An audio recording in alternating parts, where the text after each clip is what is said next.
Yeah, today, like I said, I'm going to, of course, be talking about the age of discovery. I'm going to kind of talk about really after, I guess, Columbus's voyages that occur. So I'll kind of first talk about Ferdinand Magellan, who is very famous as another explorer that kind of comes right after Columbus. I won't get to the conquistadors. We'll probably do that next week because they're kind of like explorers also as well. But I will talk about some of the European explorers that also, kind of come into the Americas, et cetera. We'll kind of mostly focus on that right now because right now the Europeans are starting to come into America and they're going to eventually colonize it and all that. I do have, of course, further information, about Magellan.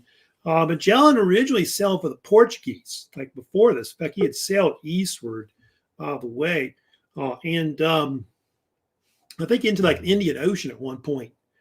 Ferdinand Magellan.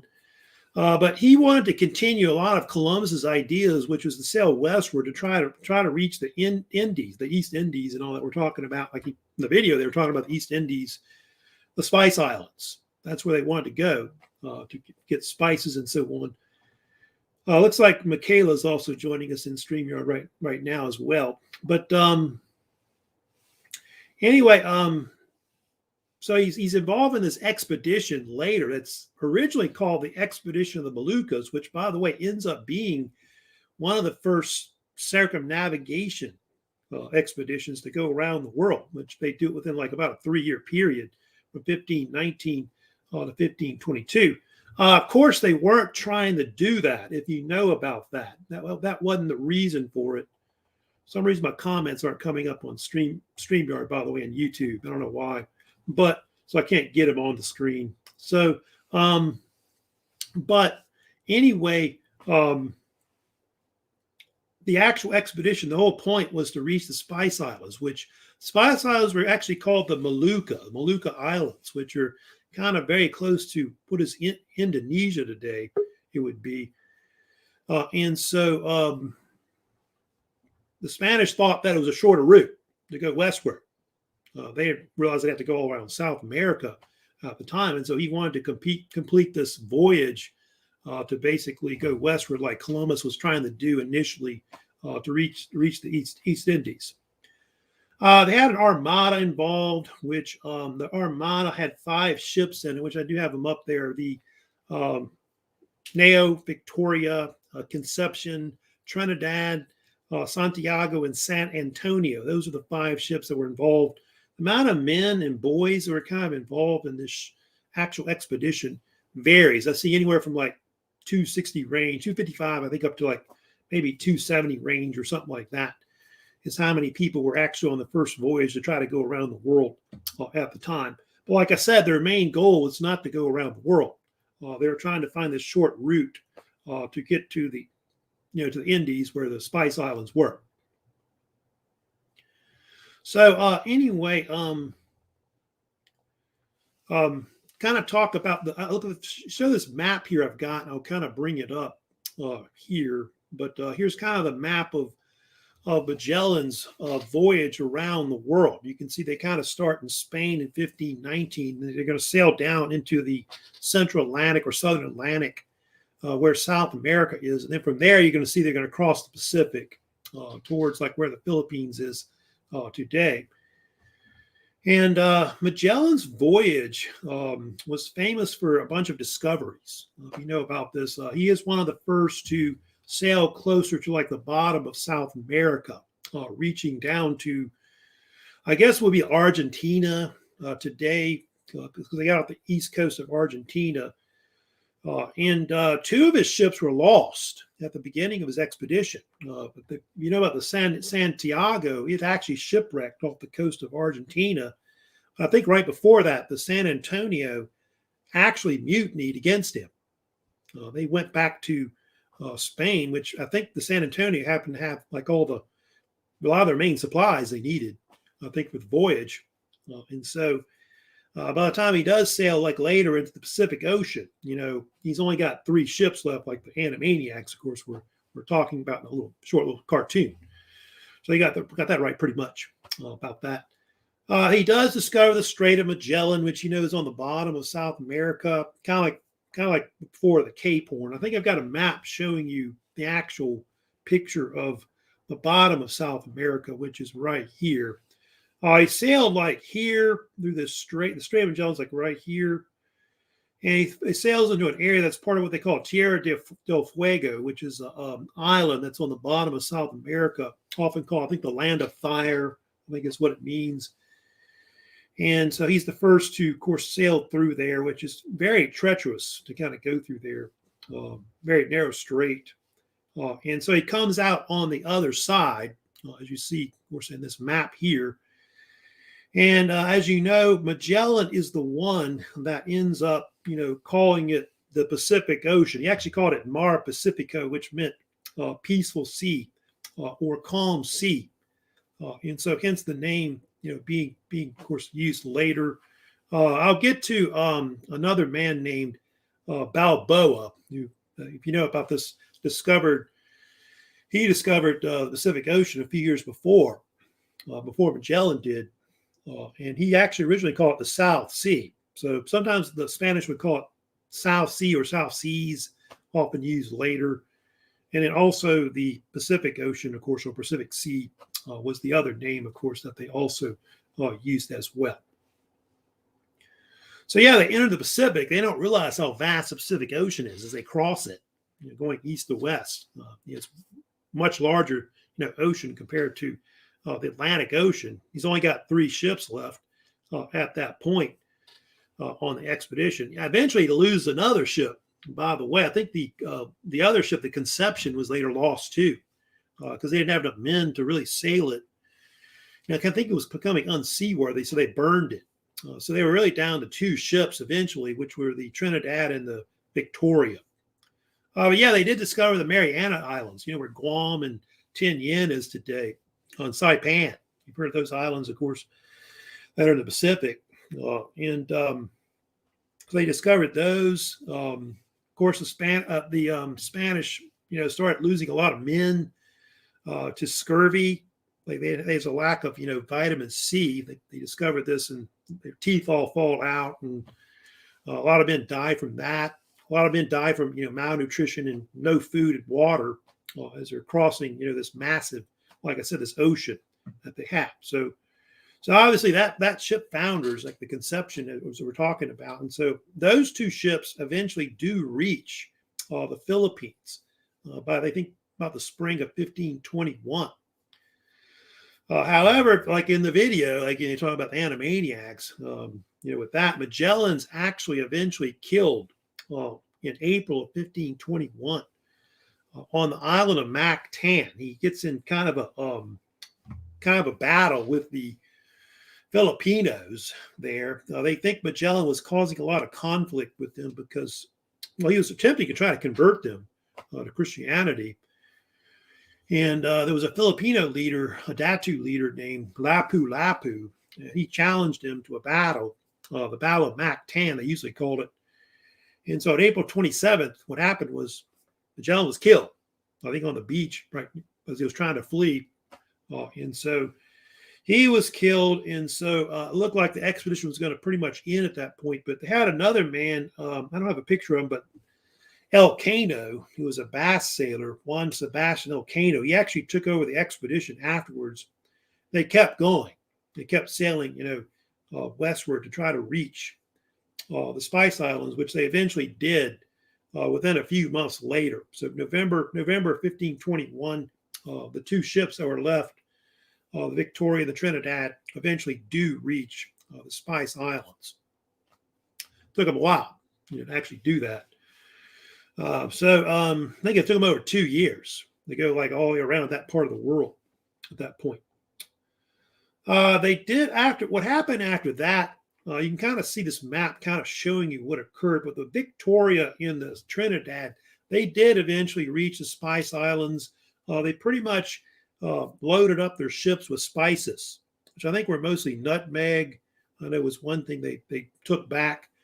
Also cloves, I think, was the other thing they took back as well. I don't know about cinnamon and spice, and like, pepper's the big thing. I guess they want later, the Spanish and others. But what happened was from there, the Victoria sailed back to Spain, going around South America. The Trinidad tried to sail back to the east. They were going to go a different direction. And so his captain was going to go eastward back to the Pacific the way they came, but their ship got captured by the Portuguese. And I think what happened to Trinidad later was destroyed by a storm, like wiped out. And some of the men from the Trinidad, I think, survived, but they were, I think, imprisoned by the Portuguese and all that. But yeah, the Trinidad eventually returned. I think it was I think by 1522, I think September 1522 is when the actual Victoria came back to Spain. Only 18 men, by the way, survived it. They often call it, by the way, the Magellan Elcano expedition is one of the nicknames they refer to as the first circumnavigation of the world. And this particular expedition, by the way, they knew a lot about it. There was a man named Antonio Pigafetta, who apparently was a scholar and explorer that went with Magellan. He was kind of assistant to Magellan. He wrote like an accurate journal of their expedition, like around the world. He was only one of 18 men that made it back on the expedition. 18, that's it. That made it around the world. And so, yeah, the Pigafetta and Magellan and all these other explorers, they find a lot of things about, the world that they didn't know about, like all these islands that are in the Pacific that are there. The vastness of the Pacific Ocean is something that they realize that's out there. It has to be explored later. And so they realize that the Americas are, way separate from like the old world and all that. So anyway, so that's the story of Magellan, and all of that, his expedition. And yeah, his expedition does influence other people, later, and they think it probably obviously, influenced later, cartographers to, develop maps and things like that of the future. Because I think before that, there was all kinds of, mysteries about the world before the Magellan expedition and all that. So anyway, I'm going to, of course, continue. We're going to also, besides talking about Magellan, I did want to talk about like other explorers out there. Of course, here's a map showing the vastness of all these different explorers that are out there. Kind of expand this up here. You can see there's people exploring all over the world.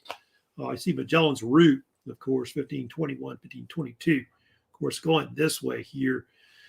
Yeah, we're going to talk about a lot of the explorers that kind of explore parts of the Americas today. I'll kind of get into that because there's a bunch of them that kind of especially go into like North America. Of course, we'll talk about the Spanish. You've got Cortez, the Mexico, Pizarro into, South America.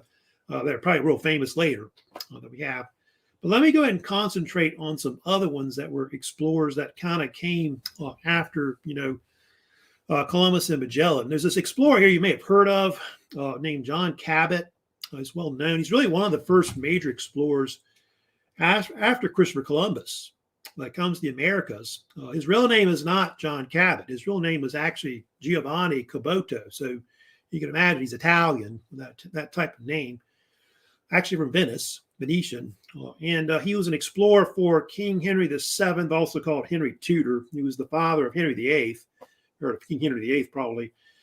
And apparently Cabot was brought in to do some expeditions because of the fact that the King of England, Henry VII, had wanted Columbus to go on some of his expeditions to explore, like, I guess, the West. So he was out there in the Atlantic. And so Cabot was involved in a bunch of expeditions, which ended up, by the way, exploring what they now call Canada, like the eastern part of Canada today. You can see here, they think parts of like Newfoundland. Newfoundland was like one of the main areas that he, of course, discovered that's well known. Cape Breton, right here, which all these, of course, get claimed later by England. So that's pretty important. They do think part of his mission here was to, they think a lot of these explorers like Cabot, Hudson, and others you may have heard of later were trying to find some kind of northwest passage that would take them, like a seaway, that would take them to Asia and all that. And so that's part of what the scheme was, I guess, with this expedition. And Cabot, by the way, had a son too. That's kind of important, named Sebastian Cabot. He also came back, did some expeditions as well for England first, and then later for the Spanish as well. And he actually explored part of South America, like close to where Argentina is in Buenos Aires. I think they say he discovered like the famous river down there, the Rio de la Plata. That's well known. So anyway, so yeah, those kinds of explorers, like those Italian ones, of course, are well known for England, Spain, the Cabots, that people talk about sometimes as well. Another famous explorer, and those explorers like the Cabots are very important because, it helps, like I said, the British, are eventually going to, English, they're going to use this as a claim, to basically colonize that part of the world, like Canada and eventually part of, I guess, North America, etc. That's why those explorers are, important for them later. I also got Henry Hudson as well. Hudson's a well-known explorer, for the English and also for what is the Dutch East India Company, like especially the Dutch, because the Dutch come in later and also begin trying to colonize along with the English in that area. So yeah, he's mostly a famous explorer that was well known for expeditions that were in the early 1600s in North America.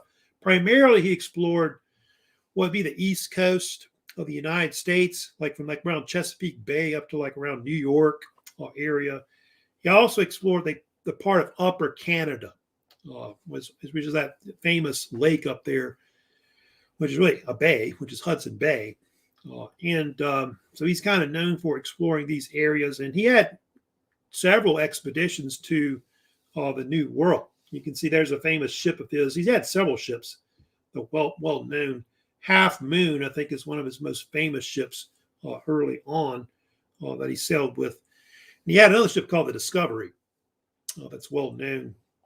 And here's the main expeditions that he kind of was famous for. Henry Hudson, of course, was known for exploring numerous parts of the East Coast of where the United States is today. Primarily, he was famous for discovering like Chesapeake Bay. You can see there, Delaware Bay also as well. The Hudson River Valley, which of course is named for Henry Hudson, was something that he also was involved in discovering as well. And so they think that a lot of his early discoveries of Hudson were mostly an attempt to try and find, this so-called Northwest Passage that a lot of people in Europe thought existed at one point. And so, that's something he's kind of known for, Henry Hudson with his expeditions. He had a later expedition too, around 1610, 1611, which that one's not as well known, that one. But it is known for the so-called mutiny of Hudson, where apparently explored the upper part of Canada, Upper Canada, into Hudson Bay. He also discovered what they call Hudson Strait that goes into it. And that was on a ship, the Discovery. And apparently his men thought they were going to get lost or whatever. And so they mutinied and left Hudson up there. So they don't know what happened to Hudson. Kind of disappeared. Although there is this thing where they found a rock somewhere in Canada called the Hudson Rock. It has like 1620 written on it. And they think he may have been captured by Indians. That's one of the theories they have about what happened to Hudson and some of his men that was, I guess, that were left there. But nobody knew what happened. He totally disappeared from there. So kind of a sad story about Hudson. But like I said, a lot of these discoveries, by Hudson and all that, fueled, the English to come back later and colonize that area. And also around the Hudson River Valley, that the Dutch come in, and they have like their own colony there, which was called, I think, originally New Amsterdam, before the English came in and took it over, and it became New York later. Another explorer I usually talk about that's pretty famous is James Cook. You may have heard of him. He's a very well-known explorer for the British. This is like much later into the 1700s or 18th century. Mostly a famed explorer of the Pacific Ocean. He was known for his circumnavigations of the world, which he did it twice and almost did it a third time, by the way. He's also famous, Captain Cook, for his ships that are well known, like the HMS Endeavour. You may have heard of that ship. He also had another ship called the HMS Discovery as well, which a lot of these were, by the way, where I guess the space shuttles that NASA had for years were kind of named after some of these ships that we're kind of talking about, Endeavour, Discovery, that are kind of known. But most of his expeditions were in the Pacific Ocean. He's famous for mapping and exploring a lot of parts of it. And, Cook was a great cartographer. I think he at one point mapped the east coast of Canada. You know about this.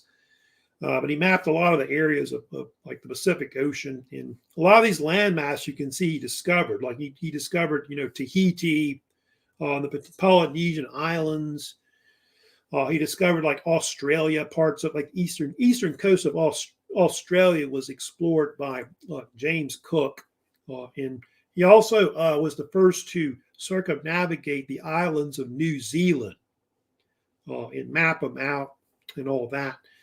That's going to be important because the English will come back later, and they're going to colonize like Australia, colonize New Zealand, and all that, and other islands, I guess, they're in that part of the Pacific as well. He also discovered Hawaii, which I think originally was called the Sandwich Islands, and he did try to explore close to the Arctic Circle, like up into like where the area of like around Alaska and what is basically the Bering Sea. So he went up in there. I think he's very close to the kind of like the southern coast of Alaska. He explored. I think on one of his expeditions he tried to actually sail to Antarctica. Like he was trying to reach it, but he could. I think he saw the coast, but couldn't quite get it. He is known for if you know about it, he got killed on the big island of Hawaii. Like some of the natives there killed him, and so he wasn't able to circumnavigate a third time. He was trying to do like a third time, but failed. So yeah, Captain Cook might be one of the greatest explorers of all time. You may have heard of that name, and it's kind of a household name, of course, today.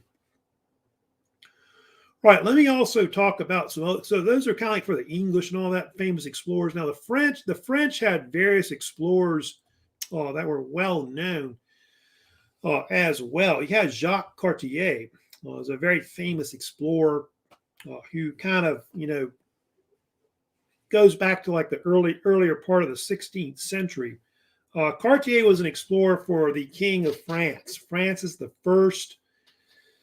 And kind of talk a little about before him. I haven't really got into that, but there was another explorer that was right before him that was named Giovanni de Verrazzano.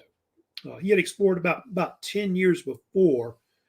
He was another explorer for France, the First of France. And his expedition was famous for exploring the east coast of North America from like around Newfoundland all the way down to North Carolina, believe it or not. And so a lot of these like bays, you're looking at New York Bay, Narragansett Bay, which is in Rhode Island, were all discovered by Verrazzano. It's a bridge, I think, if you know about that around New York, whatever, that's named after the Verrazzano Bridge that's there as an example. You can see he explored close to where it is, Nova Scotia, also as well. So those are just different areas that he was, of course, so it influenced all these other explorers later to come back, like, Cartier and probably Hudson and so on. So I hadn't really talked about Verrazzano, but he's an Italian explorer that was kind of not as well known compared to some of these others that were there. But I've got a map showing you Cartier had like, I think 3 voyages to the New World at one point. But he's mostly famed, for discovering the St. Lawrence River Valley that kind of is on the eastern side of Canada today, just where Montreal and Quebec are, those famous cities eastern Canada. It's all done in a period of like around 8 years or so. They had these expeditions back and forth, and there was some attempts to try to colonize Canada at that point, which actually failed initially. Cartier, I think after his, I want to say his second voyage, he basically started using a name for Canada, which came from an Indian word.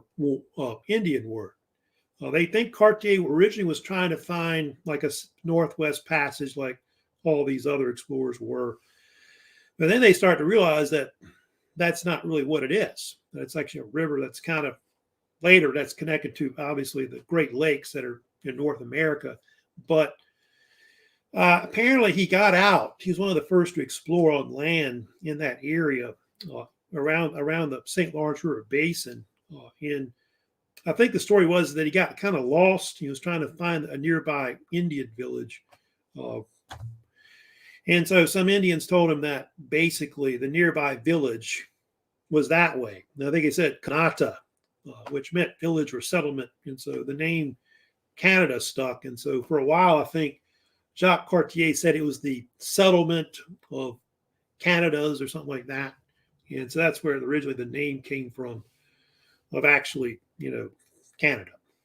But of course, as you know, the French, didn't want to call it that, from that Indian word, probably the Iroquois, the natives that are up there in like Huron and others that are in North America. But the French actually call it New France. I think by the time you get up to like the early part of the 1600s, they'll start calling it that. And New France will actually be a huge colony that'll go from Canada all the way down to where Louisiana is today. That's all kind of New France there.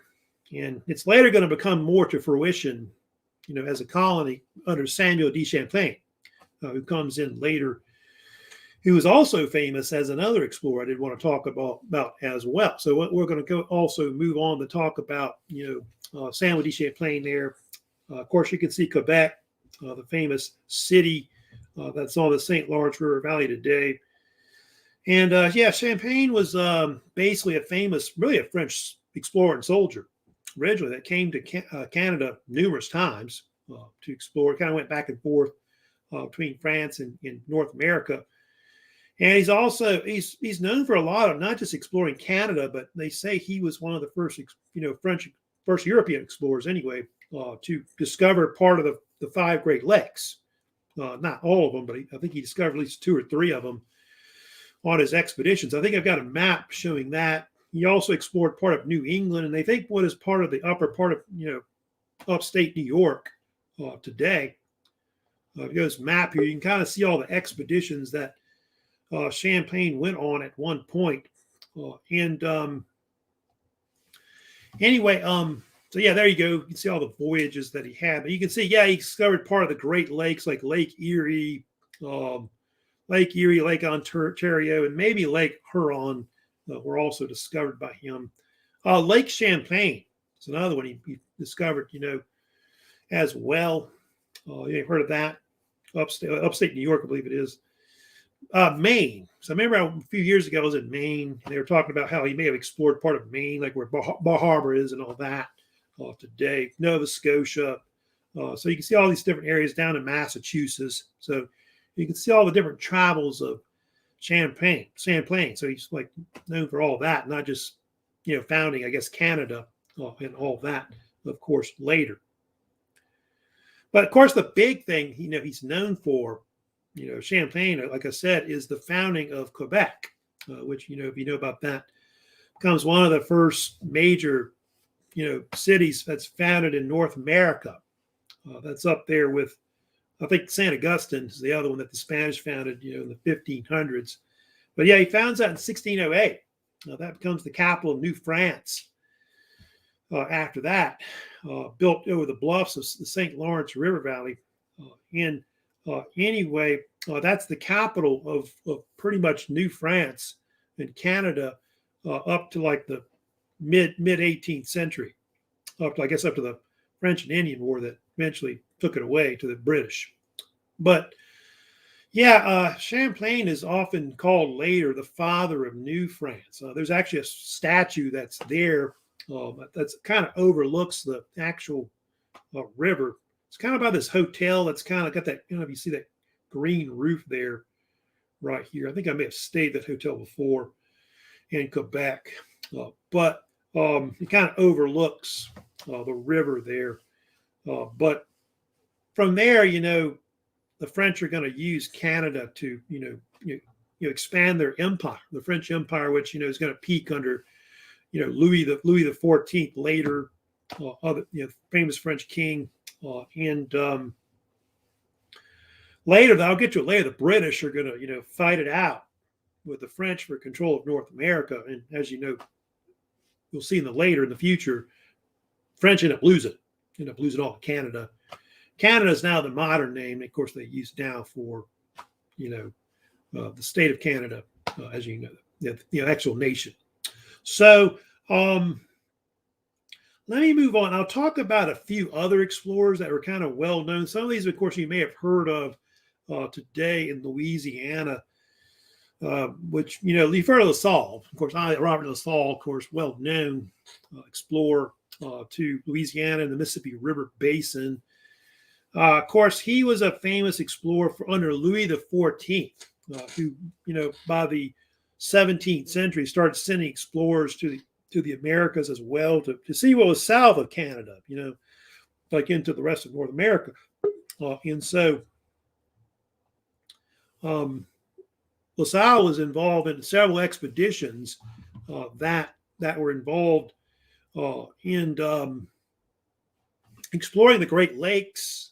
Also, he did come down the Ohio River Valley. He was one of the first to explore that as well. And then, of course, mostly the bottom of the southern part of the Mississippi River Basin was the other thing that he was, of course, known for. He wasn't the first to do that. I don't know if you know about, he had these two named Louis Joliet and Father Marquette.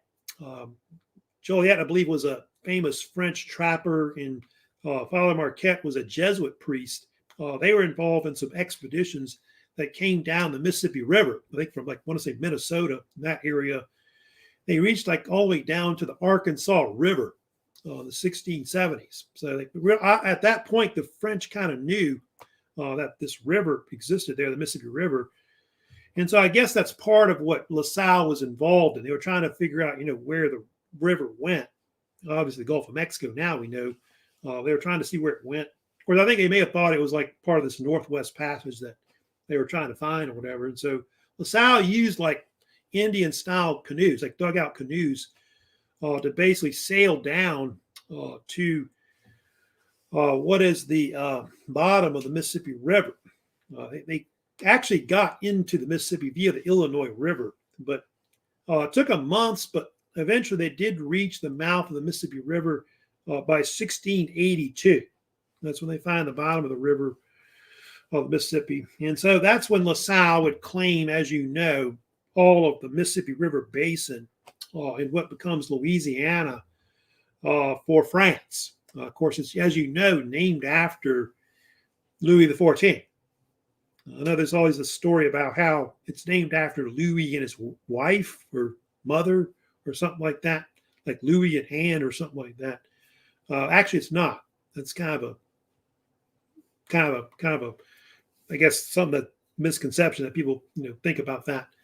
But actually, La Louisiane was the original name they called the southern part of, I guess, Louisiana, where the Mississippi River is. It means the land of Louis, or Louis's land, I guess is what it meant. And so that's where the name Louisiana comes from, which I guess is said different ways. People say Louisiana, Louisiana, I guess however you want to say it.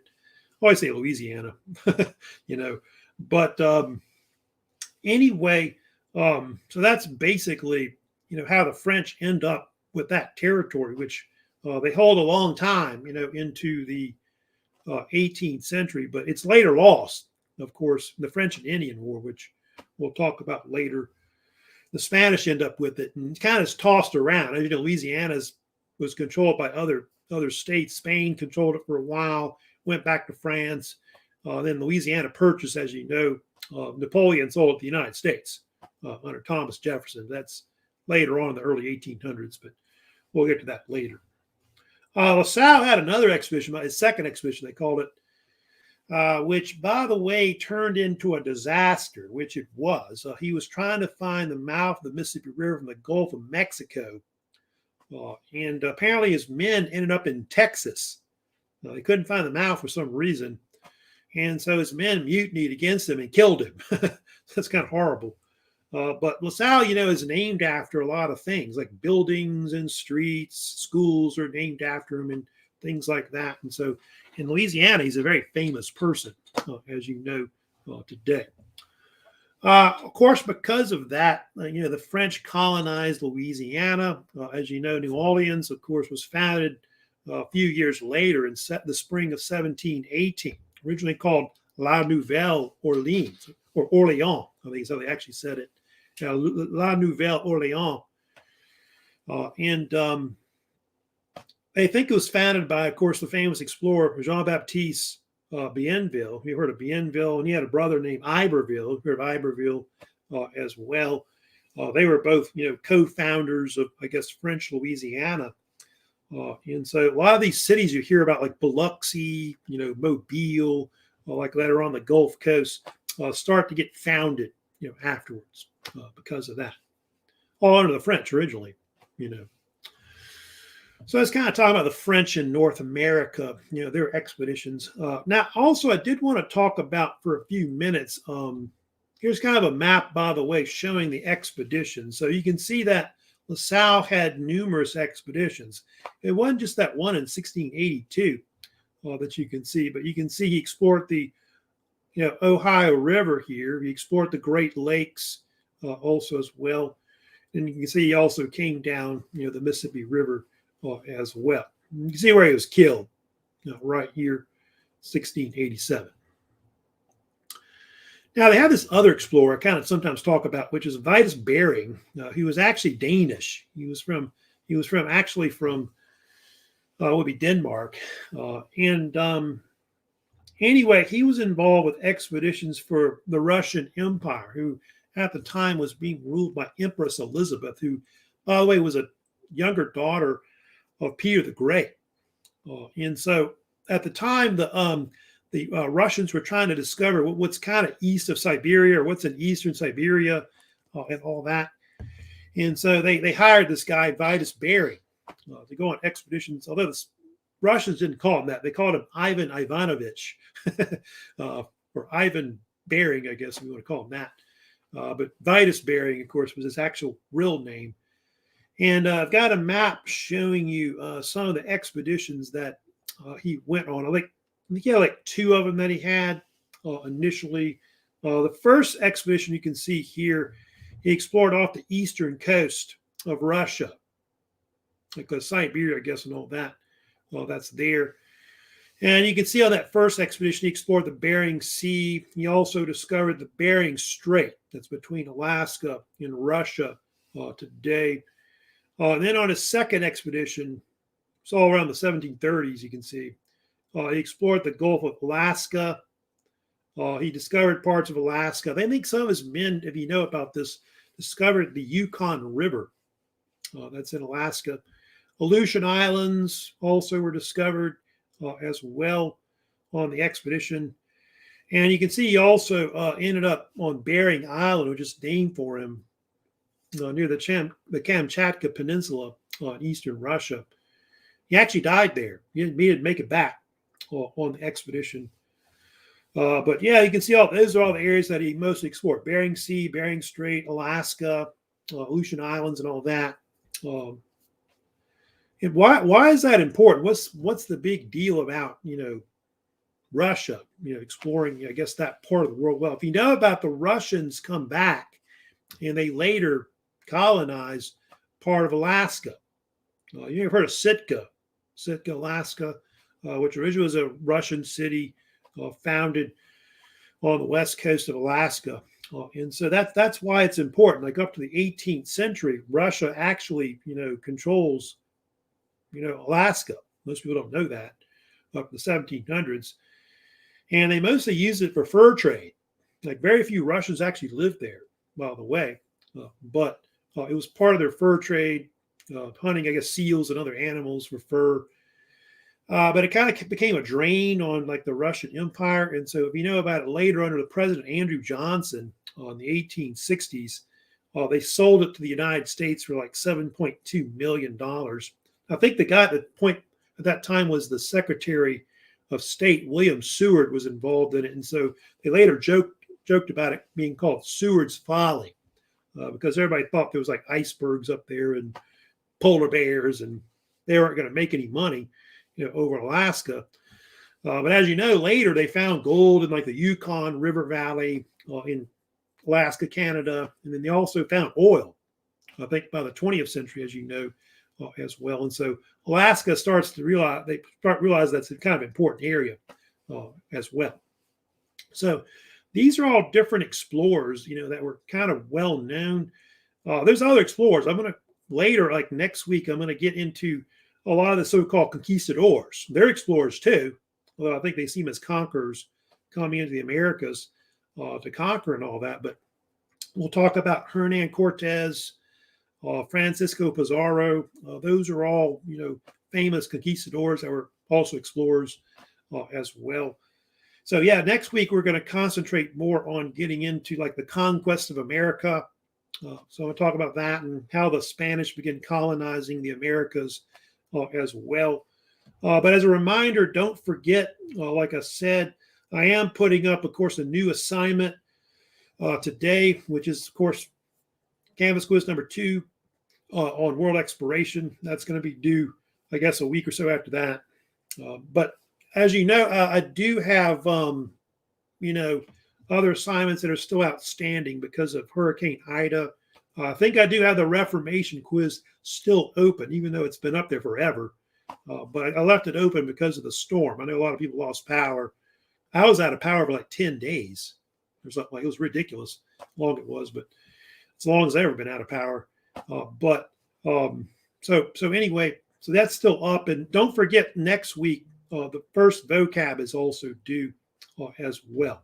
So if you have any comments, questions about this particular lecture, let me know, of course, on my channel. For some reason, I know y'all are leaving comments, but it's not working today for some reason. I'm not sure what's wrong going on. Must be on StreamYard's end or whatever, but I can't put them on the screen today for some reason. But I'll try to do that next time, hopefully. But that's it for today, lecture-wise. I'll see y'all, of course, next week. Next week, we'll traditionally have our lectures on Monday, Wednesday. I just did it today because I'd been out of power for so long and all that. I didn't really get internet back until, well, it really wasn't working until this morning, apparently. So that's it for today. So y'all have a good weekend coming up, and hope y'all are staying safe out there, I guess, with this hurricane, and I guess we still got COVID. Gee, on top of that. So y'all take care.